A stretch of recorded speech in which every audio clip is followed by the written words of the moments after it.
Hello mga kalabs! Kumusta po kayo? Kagabi po pala mga kalabs ay halos mag-aalas 8 na nga din po nung umuwi po sila papa galing ng Tuguegarao. May pinabili din po kasi ako sa kanila mama at papa. At yung iba nga po dun ay importante. At pagkakita ko nga po dito sa mga pinamili nila mama ay natuwa nga po ako. May mga pasalubong nga po sila sa amin dalawa ni kuya. May hinahanap pa nga po ako mga kalabs dahil alam ko pong meron pa ito Tapos maya-maya ay inabot na nga din po sa akin ni mama yung hinahanap ko. Tsadan! At eto nga pong paborito kong chocolate ang hinahanap ko mga kalabs. At naku nga po, sa sobrang excited ko ay nahulog ko pa po tuloy yung isa. Maliliit lang daw po kasi yung available dun po sa pinagbilhan nila mama. Kaya napabili na nga din po sila.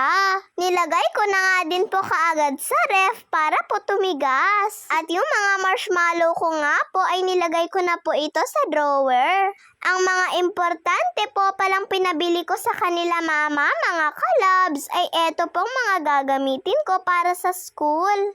Eto po palang mga pinabili ko sa kanila mama, ay gagamitin po namin ito sa science. Tulad nga po nitong battery, wire, bulb, at saka po switch. Kailangan po kasi namin itong pailawan mga kalabs, at sa school nga po namin ito gagawin. Pagkasabi ko nga po sa kanila mama at papa na kailangan ko ito, ay agad-agad na nga po silang bumili. Para hindi na nga daw po ako mamroblema kapag kakailanganin na daw po namin. At hindi na nga po ako nakapaghintay, binuksan ko na nga din po itong marshmallow.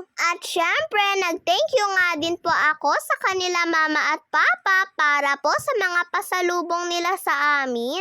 Inaayos na rin po pala namin ni papa eto pong mga kakailanganin ko. Halos kumpleto nga po itong nabili nila mama at papa Thank you po sa inyo mama at papa dahil nakabili po kayo kaagad ng mga kailangan ko. At pagkatapos po pala namin kumain mga kalabs ay inayos ko lang po itong mga gulay na pinamili nila mama at papa.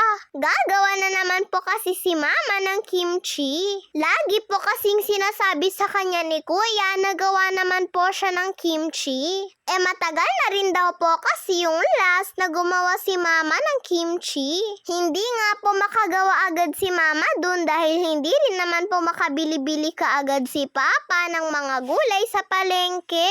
At sa wakas ay nakabili na nga din daw po sila ulit mga kalabs. Kinumpleto nga po ni mama eto pong mga sangkap ng kimchi niya. Hindi po kasi pwedeng hindi po ito kumpleto. Malalaki po pala itong mga Chinese petchay na kinuha ni mama Habang inaayos ko po pala itong mga gulay, mga kalabs, ay naghuhugas na nga din po si kuya ng mga plato na pinagkainan po namin kanina. Meron nga din po itong apple na nabili ni mama dahil kailangan niya rin po ito sa kimchi niya. Mas masarap daw po kasi ang kimchi kapag daw po nilagyan ng apple. Tignan niya naman at mukhang ang fresh nga po ng mga gulay Sa susunod na nga lang daw po ulit mamalengke sila mama at papa ng marami-raming gulay.